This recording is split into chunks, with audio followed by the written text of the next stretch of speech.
Stalin is not Stalin when he first gets into power. It's the experience of being in power that makes Stalin, Stalin. Stephen Kotkin, who has spent decades dissecting the machinery of tyranny, said that. Why? Because Stalin didn't just rise inside a broken system, he was reshaped by it.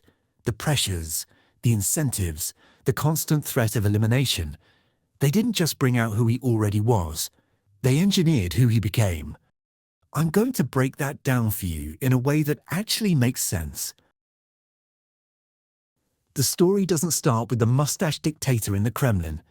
It starts with an empire trying, and failing, to survive modernity. Russia wasn't some backward relic sleepwalking into collapse. It was an ambitious power terrified of falling behind. Modernization is not a sociological process that kind of just happens. It's a geopolitical process. In other words, Russia didn't modernize because it wanted progress. It modernized because it was afraid. Afraid of Germany. Afraid of Britain.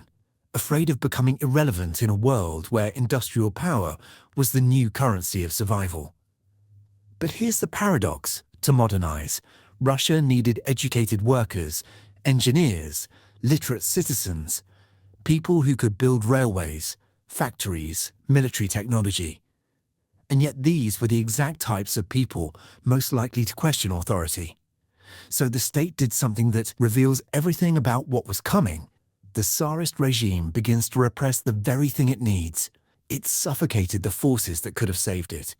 It jailed thinkers, censored political groups, banned books, crushed any movement that looked remotely like reform. Every attempt to protect itself pushed the empire closer to the edge. And into that pressure cooker walks a boy from Georgia, brilliant, restless, angry. The early Stalin is not the monster we imagine. Stalin goes into the underground, not because he's looking for power. It's because he's dedicated to fighting the injustices of the Tsarist regime. That line is unsettling because it reveals a truth we prefer not to think about.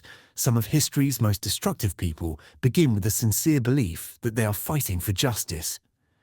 Stalin wasn't dreaming of gulags.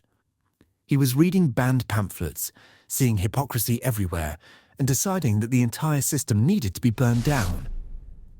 In a world collapsing under its own contradictions, that kind of thinking didn't make you an outcast. It made you a revolutionary. Revolution, though, does something to people. 2 decades of hiding, escaping, organizing, losing friends, watching betrayal become normal. It reshapes your understanding of what is necessary. And this is where Kotkin's most devastating observation comes in. What he'll produce is a much more unjust regime than the one he's fighting against. Stalin believed he was dismantling oppression. What he was actually doing was learning the methods he would later use to build something far more oppressive. But even that isn't the full explanation, because Stalin wasn't acting alone. He was stepping into a system engineered by Lenin, a system that eliminated opposition, centralized authority, and demanded absolute loyalty. A system where compromise was weakness, dissent was treason, and violence was not an aberration but a tool.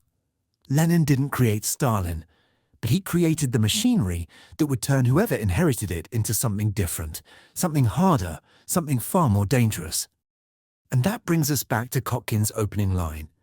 Stalin didn't arrive in power as the Stalin we remember. But the system waiting for him, the pressures, the ideology, the monopoly on force, would forge him into that figure. Power didn't reveal who Stalin was, it manufactured him. If you really want to understand how Stalin became Stalin, you have to understand the system he inherited, a system that didn't just allow a dictator to rise, but required one. This wasn't a movement built on pluralism or debate. It was a movement designed to seize power and never let it go. And once that kind of system exists, the person who sits at the top doesn't simply manage it. They become fused with it. They are shaped by its logic, its incentives, its paranoia. Kotkin captures this with a single, sharp line. You can't be half communist. You either have a communist monopoly or you don't. Or you don't.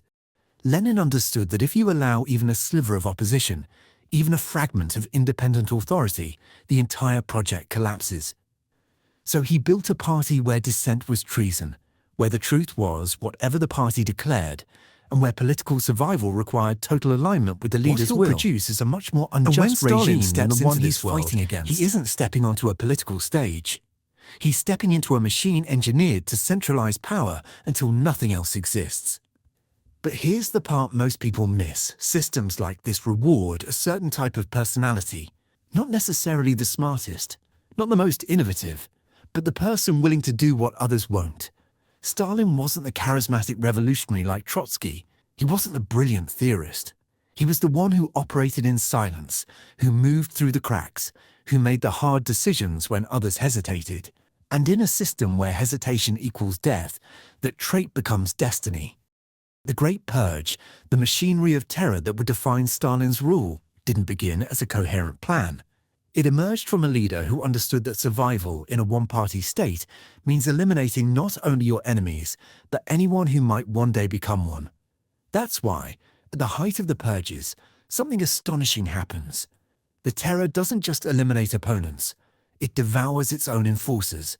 The police are also murdered during the terror while they are doing the murdering. That sentence sits in your mind like a blunt weight. It tells you everything about how a system like this functions. Fear isn't just projected outward, it circulates within the regime until nobody is safe, not even the people carrying out the orders. And yet, despite the horror, despite the mass arrests, the show trials, the midnight knocks on the door, Stalin's rule doesn't collapse. The real question isn't, why was Stalin so powerful? The real question is, why did no one stop him? In most political systems, a leader who eliminates his own allies, destroys institutions, and plunges the country into chaos would trigger a revolt. But Stalin's system didn't allow for that. It didn't allow for trust, for cooperation, for conspiracies, and it definitely didn't allow for alternatives. Behind closed doors, Stalin wasn't simply feared, he was believed. People inside the regime accepted the purges because they accepted the framework that justified them.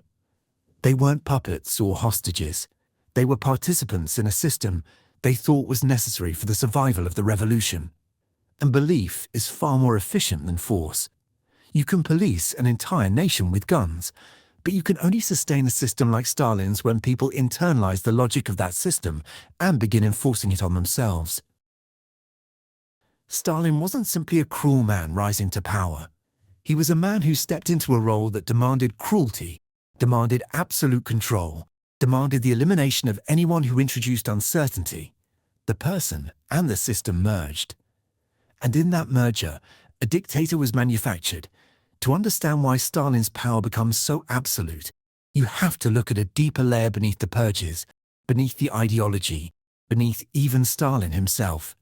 It's the layer Kotkin keeps pushing us toward, the psychology of a closed system, a system where trust becomes dangerous, where uncertainty becomes existential, and where every individual believes they are acting rationally, even as the entire society moves toward catastrophe. Kotkin puts it in the simplest and most devastating terms. You have a collective action problem, and once you hear that, the whole Stalinist world suddenly comes into focus. A dictatorship doesn't survive because everyone loves the dictator. It survives because no one believes that anyone else will take the first step against him. When every conversation might be reported, when every colleague might be an informant, when even your own family might betray you to prove their loyalty, the idea of coordinated resistance becomes impossible. This is why the purges worked. Not because Stalin was omnipotent, but because everyone around him was isolated inside their own fear. A general who suspects he might be arrested tomorrow can't plot a coup because he doesn't know if the man sitting next to him agrees or is just waiting to turn him in. The genius and the horror of Stalin's system is that people didn't need to be coerced into silence. They silenced themselves. The people inside the Soviet leadership didn't just refrain from opposing Stalin, they sincerely believed in what they were doing. When you believe history has a direction, and you believe you are on the right side of it, almost anything becomes permissible. A purge stops being a crime and becomes a necessity.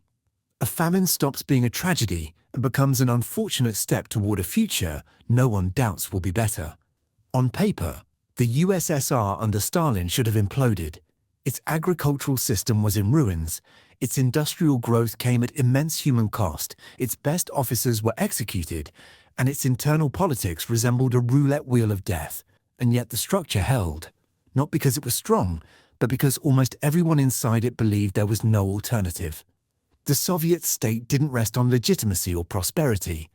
It rested on the conviction that the only thing worse than Stalin's rule was the collapse of everything he claimed to defend. And so the machine continued. People continued to sign confessions for crimes they didn't commit. Officials continued to denounce their friends. The NKVD continued to execute men who, hours earlier, had been executing others. And all the while, Stalin sat at the apex of a system that had been engineered, long before he arrived, to produce exactly this outcome.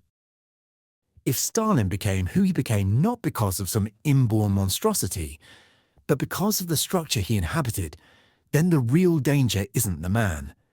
It's the system that molds the man, the incentives, the ideology, the belief that history is moving in one direction and that the individual's role is simply to align with it, no matter the cost.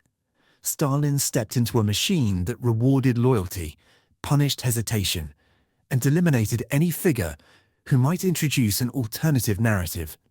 A machine that could have turned someone else into its instrument if Stalin hadn't been there.